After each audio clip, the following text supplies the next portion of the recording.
Hi, maayong hapon diha. Okay, ang atong topic karon kabahin sa ikaduhang pagbalik ni Ginoong Hesus. Iyang second coming. So gingon dira sa John 14 verse 1 to 3, ngon diri nga kinahanglan dili magkaguol ang inyong kasing-kasing. Sumalig kamo sa Dios ug sumalig usab kamo kanako. Sa balay sa akong amahan anaay daghang puy-anan. Kung dili pa, moingon ba unta ako kaninyo nga muadto ako aron pag-andam og luna alang kaninyo. Ug sa mahiadto na akong makaandam na kog luna alang kaninyo, muanhi ako pag-usab og pagadawaton ko kamo ngani uban kanako aron nga diin gani ako usab kamo. Okay. Ingon si Jesus nga dili ta magkaguol. Musalig ta nga dunay Dios sa langit. Kay kanang gayaw-yaw na sa John si Jesus Christ man ni. Siya salib usab kamo kanako. So ingon nga salig utab musalib sabta ni Jesus Christ. Sa balay sa akong amahan dito kuno sa langit aduna day daghang puy-anan. So ni siya nga muadto ako aron pag-andam og luna alang kaninyo.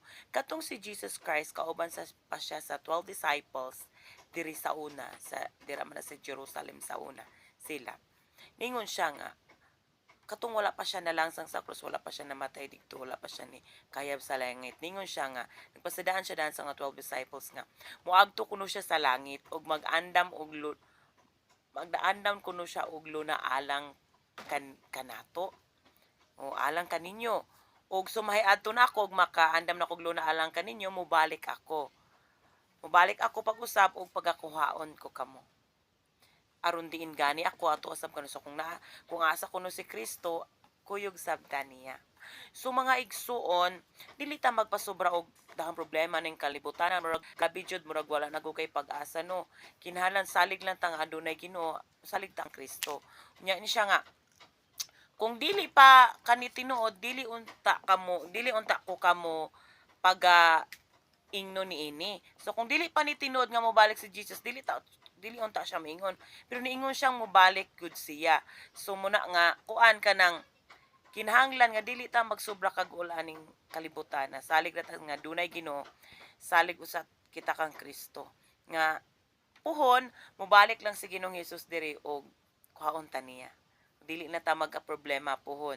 So karon for the meantime napamantas kalibutan aduna joy mga problema. Pero dili ka magpakawala og paglaom. Salig lang ta ang adunay Dios makatabang kanimo. All you have to do is to pray. Ampo jud ta.